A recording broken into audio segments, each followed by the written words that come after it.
Gamers, espero se encuentren muy bien, pues nos vamos a dar un viaje en el tiempo en este nuevo segmento que se llama RETROBITS, donde visitaremos las tiendas retro o vintage de los videojuegos. Esto nace por un artículo de Business Insider publicado en el 2023 y menciona un estudio realizado por la Video Game History Foundation y la Software Preservation Network, donde encuentra que aproximadamente el 87% de los videojuegos publicados en los Estados Unidos antes del 2010 están en peligro de desaparecer.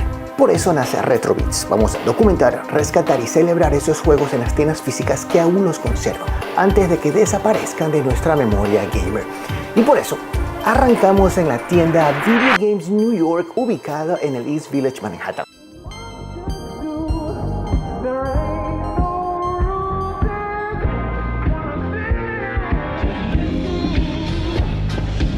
Vamos a arrancar nuestro primer destino en el área del East Village en Manhattan, lo que es conocido como el Bajo Manhattan.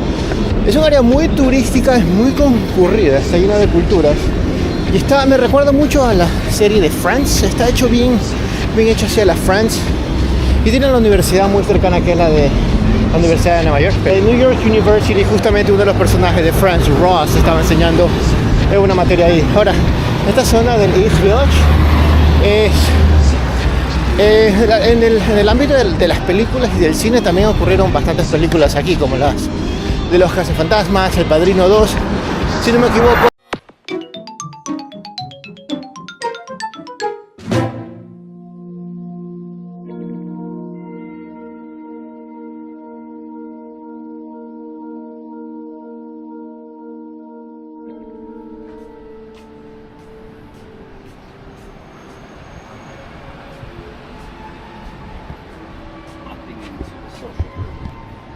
Hello. Yes. How's it going? Oh. Nice.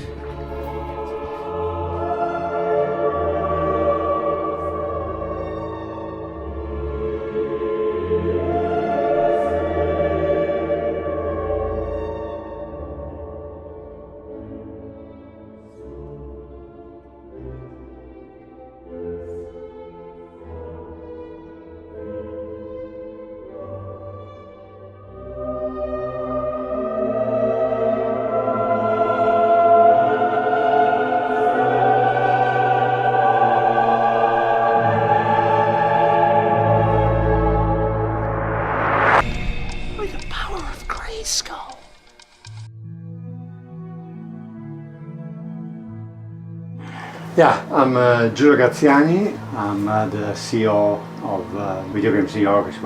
Lately I'm much more involved on the publishing side, the concept and the long term, and of course all the financing. I'm Daniel Mastin. I'm the general manager here at Video Games New York, as well as working in our publishing company as product development. The store was a casualty of my life experience. I came in the US, I'm Italian, I came in the US as a fashion photographer. Photography became digital, I opened an internet company, and September 11 happened. When September 11 happened, we lost pretty much every single customer because they were mostly European, and everybody flew out of the US. Wow. So I kind of want to change the way I was doing business. I would say I needed something concrete, something logical. I opened a store of something else that didn't work, and at one point one person that I knew came in and said, hey, why we don't do a video game store? I had no clue about video games, no idea. And I said, okay, why not? I had the space of the store, I had to do something. And so we started to do video games. Doing a video game store in New York, I have a very little idea of video games. I had to make something that works. I don't know how. So I'm Italian, and in Italy, you know, they always hammer you about history. They say history is very important, and I realized that American people has a kind of what I call a problem of like a very strange, from my point of view, as a foreign approach to video games. I mean, video games are boring in the United States, but it looks like they're not. Everybody talks Japan. Oh, video games are Japanese. They're not. You know, yeah, Nintendo came and resurrected video games after the crisis of the 80s, the crash of the 80s, but at the same time, it's an American product. But I thought, hey, video games is American history. So why we don't value this product as a cultural product, as a product that is part of the history of the United States and is part of something the United States bring to the world. And that's kind of how it built up, and it was born, the concept of video games in New York. The early 2000s, we crossed paths, and then we started working more together. So this was technically before Video Games New York. This is a lot of the history that leads up to it. But in 2006, we really sat down and decided to look at our future and to change what we had built into something. So that's when it was retitled Video Games New York.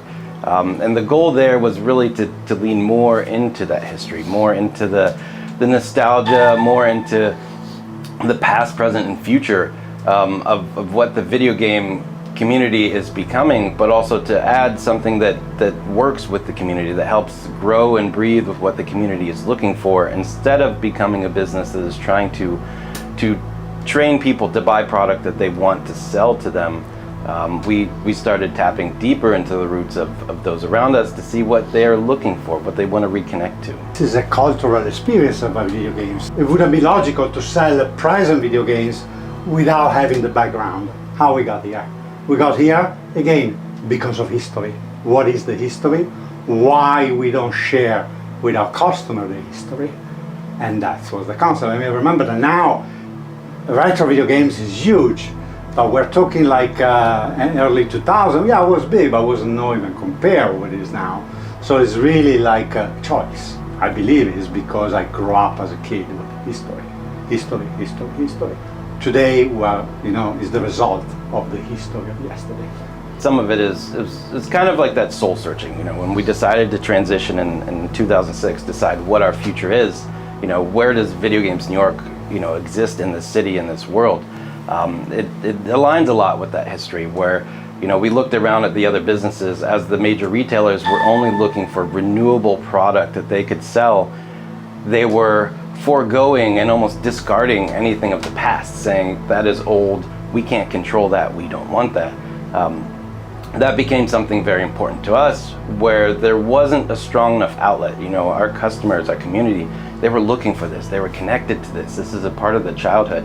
They want to show this to their kids of what they had, even if it doesn't mean buying it, to have a place where you can go and you can see it and you can point up and say, hey, this is what I had as a kid. Even if they're not interested, it was important to us to build and provide a place for that to exist. Saying that the retro video games are disappearing, it's really, I would say incorrect. The problem is that demand is huge and offer is limited. The offer is static. What was produced plus part that was lost is that's it. You don't reproduce anymore. And we can go back on that. We don't reproduce anymore because it's not really true 100%. But at the same time, the demand grew exponentially. I mean, if you do a little analysis and you search around, you're going to see how it's during COVID. People went back hugely to retro classic video games, and pricing skyrocketed completely. So when people say, oh, they're disappearing, it's going to be easier to find a black and white movie, first, it depends which black and white movie. And at the second time, not really. There's a lot of video games. The problem is, are people willing to pay the money that demand offer market is going to create? Maybe, maybe not. Of course, preservation is important. But preservation just as preservation, it doesn't make a lot of sense. When preservation is first, is a cultural experience, is a cultural, point, but at the same time is used, is touching, physically seen, be part of something that you have in your house, and that's part of who you are and what you see every single day. Because if you detach that, you put it in a museum and that's it, to me, you don't provide the service that what video games is made for. This was made to be used by people, not to just to be put in a box, sealed, and see it, the box itself. The other part is really to continue to preserve this market, not just to preserve the game itself, but the market. And that's what Video Game New York does. We also serve kind of as ushers or chaperones to these multi-generations. As you go to these retail environments that are just about modern and what is currently supported, our staff, our team, the stuff that we carry within our walls is really all the generations. But one of the big things that we do is we have the information and the knowledge to help people figure out what they need. They come in with a desire. I really want to play this game I played as, a child. How do I play this today on a game that is 25 years old? So it's a mixture of us helping get them the right technology, but also it's things like, this was my parents' Nintendo. It's been in the closet for 20 years. I don't know if it works. We provide, free service. People can come in and just get a diagnosis. We can actually let them know, hey, this does work. This is what you need for your technology to actually play it. And a lot of this, again, is our connection to our community, providing this service that goes beyond making $1 from everyone who walks in the door, just to really build, what we want to be in this universe and what we want to give back, and the transition for people supporting us and hopefully aligning with what we do. We create a community. So we have a consistency that maybe other stores, other outlets don't have. So during Christmas in video games there is a spike because they have the presents, they're all, let me see, and especially when we talk about nostalgia, I want to give a present that is very unique, so people come for this, yeah. So there is a spike, but at the same time, it's very consistent. So you're not going to have this gigantic spike that you see double the sales. It doesn't happen, yeah. It's maybe 30% more than other months in the year, But at the same time, we don't have this big lot. We serve a community. We built this community in 20 years. So people come here to experience something, and that's who we are. In this country, the holidays have become very commercial. The goal is to get people to spend as much as they can in that period of time, all under the guise of gifting. While it started with a good heart, it definitely has blown up to a point where the industry now relies on this. What we have created is just different. While we do have holiday things going on, it's much more mild. We are very personally connected with our community, but also, we are that place where you can come and look for that one right item, that special item. And, typically it's not going to be on sale, but also typically most of these items are not very expensive for what most people are looking for. It's about finding the real gift instead of, a quantity of just random gifts. The demand is almost ever changing. There's a little bit of a formula to it where you can start to see, a lot of times you can trace kids that, had them, that have gone through college or have entered the adult phase of their life who are now earning money or looking to connect back to their childhood. That's definitely a large wave of what drives what is going to sell now. But the other part of it is the experience that isn't currently available. A lot of Nintendo stuff is in demand right now, the Nintendo 64, Nintendo GameCube, but even PlayStation 1, 2, we're kind of an all generation thing and everyone has their connection to it. We'd service, as little as kids that are just getting into this and looking to, they saw online that there is retro gaming and they want to be a part of it, but we also have people that have been, in their 90s that are looking to have an experience or to play a game. So it's hard to really identify a specific thing that sells anymore. Just having, the retro modern import in general just brings their own crowds and communities to it. I'm sure that if tomorrow we have 300 GameCube games that people want, in a week it's finished. Just because they're available. If we don't have it, we don't sell it not because people don't want it, just because they're not here. So there's you have to factor that in the concept of history of video game and cultural experience of video games is a concept that in a niche market, because this is a niche market, has its value. But at the same time, think a little bit. Today is very difficult to find 5 or 6 vintage video games in New York. But how many video games in New York you find today compared to 10 years ago? 10 years ago, even modern video games, there was 40, 50 times more than what the store is now. So it's more like a general thing and not just a vintage video game. Plus again, find the video games. It's not, market offer is limited. Demand is growing every day. I mean, we definitely know the struggle of keeping something like this active, and healthy. it's tough, and it's not all of it is on vintage video games specifically. It's the current economy, it's the environment, it's a very expensive city, but part of it is very redeeming at the same time. We are very hands-on with the whole business. We put a lot of attention to detail, we put a lot of work into it. It's very gratifying to hear when someone shares that we've become part of their history, as that aligns with the mission that we've set out to do. We do preserve part of our store that has items that aren't for sale. New York is a premium for space on that, but to do it to allow people to come in and connect to history is more important to us than to try to make money out of every single square inch of our store, which, if you've looked around, we're pretty good about using every single square inch of our store. And this just goes along with the ethos that we've really retooled this business to, and the mentality that we set out when we tried to pick our future.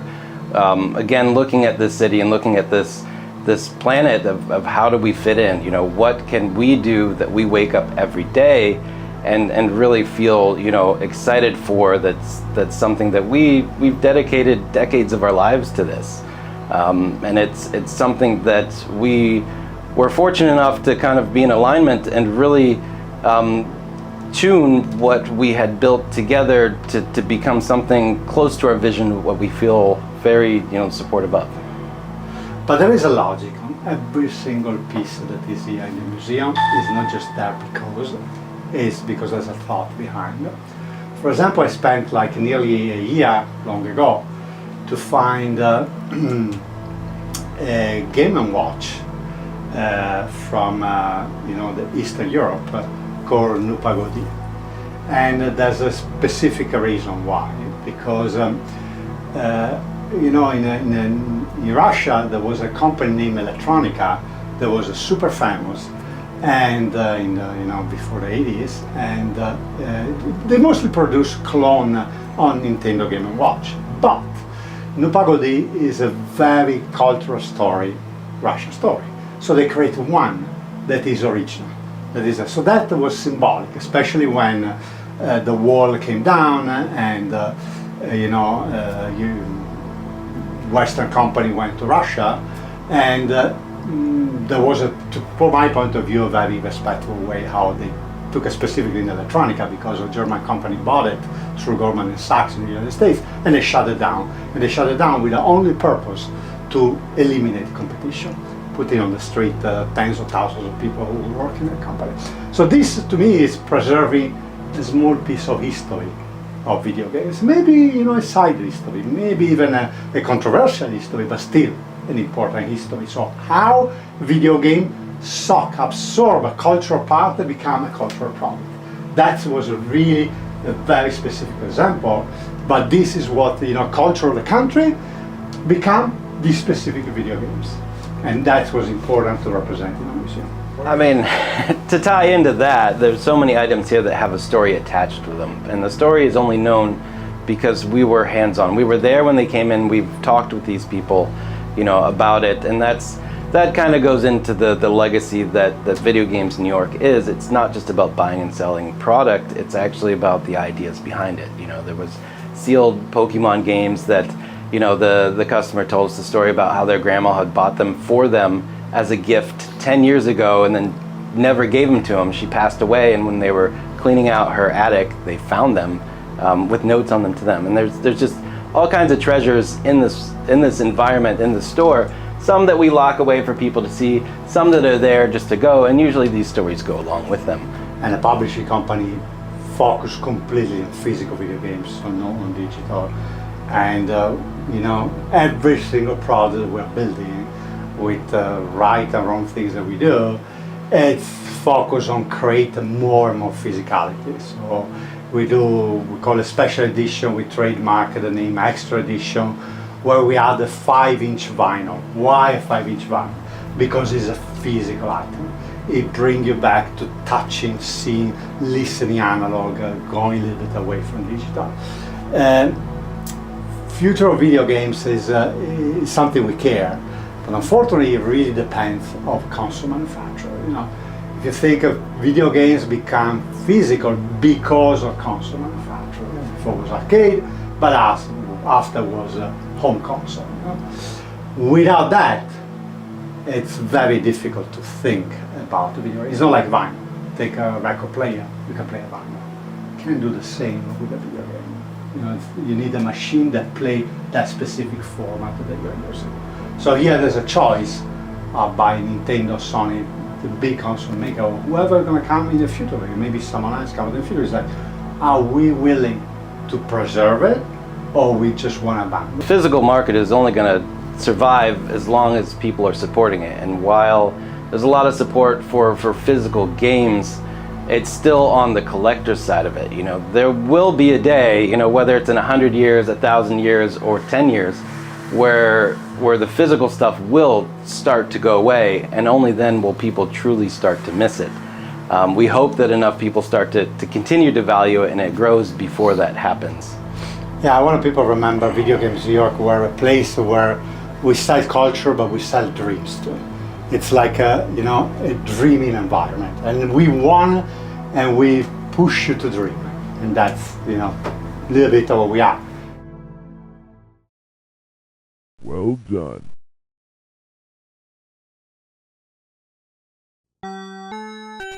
Caminar por la tienda empezó a tener sentido. La importancia de tocar los videojuegos, de agarrarlos con las manos, porque los videojuegos no están hechos para ser vitrinas, están hechos para ser jugados. Hay algo en esa corporalidad, en ese gesto simple de tomar una caja, sacar un cartucho y sentir su peso, algo que rebota directo en nuestra infancia. Pero hay una diferencia. Hoy volvemos a estos lugares como adultos, con trabajo, con dinero, con posibilidad real de elegirlos. Y eso también dice algo. Poder comprar estos videojuegos es de alguna forma una confirmación silenciosa. Que sobrevivimos, que seguimos acá, que logramos algo en el camino. Video Games New York no funciona como un museo. Es un negocio, sí, y siempre lo va a ser, pero uno que se sostiene gracias a su propia audiencia, a una generación que creció, maduró y decidió volver. La demanda existe porque el recuerdo existe, y mientras más difícil es encontrar ese videojuego, más valioso se vuelve. No solo en dinero, también en significado. Entrar a esta tienda es entrar a un pequeño loop de tiempo, no para quedarse atrapado en el pasado, sino para tocarlo un segundo y seguir adelante.